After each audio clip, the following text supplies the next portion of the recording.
అరే అరే ఆగండి. అందరికీ నమస్కారం అండి. ముందుగా అందరికీ దసరా శుభాకాంక్షలు. దసరా వచ్చేసింది కదా, అందుకే ఇంటి అలంకరణ కోసం పూలమాలలు కుడుతున్నాము. కుట్టిన తర్వాత మా అన్న సైకిల్ కడిగి తూడ్చి పూజ అయితే చేశాను. తర్వాత ఇంటి ముందు ముగ్గేశాను.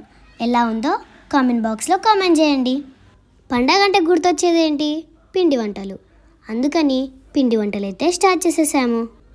భక్ష్యాల కోసం అయితే పిండి తడుపుకున్నాము. పూర్ణం కోసం మా అమ్మ ఇక్కడ బ్యాళ్ళు ఉడికిస్తుంది. ఆ తర్వాత బెల్లం తురుము వేసింది. బెల్లం కరిగిన తర్వాత పూర్ణం అయితే రుబ్బేసింది. తర్వాత నేను ఇక్కడ చిన్న భక్ష్యం అయితే ట్రై చేస్తున్నా. ఎలా వచ్చిందో కామెంట్ బాక్స్లో కామెంట్ చేయండి. తర్వాత పూజ చేసి నైవేద్యం అయితే పెట్టేశాము. పూజ అయిపోయిన తర్వాత నేనైతే ఇక్కడ కొన్ని ఫొటోస్ అయితే దిగుతున్నాను.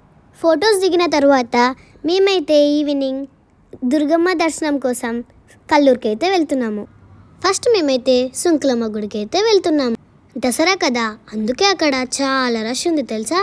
సుంకులమ్మ గుడి చూసారా, చాలా బాగా అలంకరించినారు. ఇక్కడ వెంకటేశ్వర స్వామిని అమ్మవారిని ఊరేగిస్తున్నారు.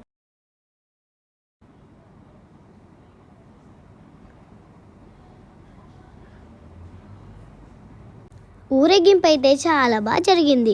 తర్వాత మేము కల్లూరులో ఉన్న చౌడేశ్వరి అమ్మవారి గుడికి అయితే వెళ్తున్నాం. అమ్మవారి గుడి చూసారా ఎంత బాగుందో.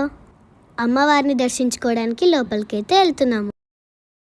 ఇక్కడైతే అమ్మవారిని చాలా బాగా అలంకరించారు తెలుసా. అమ్మవారి ఆశీస్సులు మనందరికీ ఉండాలని మనస్ఫూర్తిగా కోరుకుంటున్నాను. అమ్మవారి దర్శనం అయిపోయిన తర్వాత ఫొటోస్ దిగి అక్కడి నుండి శ్రీ వాసవి కన్యక పరమేశ్వరి దేవాలయంకి అయితే వెళ్ళాము. గుడిలోకి మొబైల్ అలో లేదు కాబట్టి నేను మీకు అమ్మవారిని అయితే చూపించలేకపోయాను. అమ్మవారి దర్శనం అయిపోయిన తర్వాత పక్కనే ఉన్న నవగ్రహాలు అయితే దర్శించుకున్నాము. అక్కడి నుంచి సూర్య భగవానుడి టెంపుల్కి అయితే బయలుదేరాము.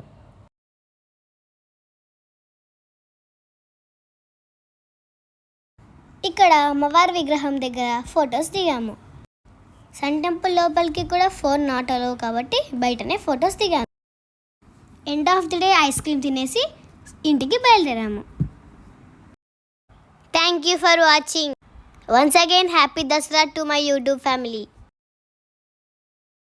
ప్లీజ్ అండి సబ్స్క్రైబ్ చేసుకోండి.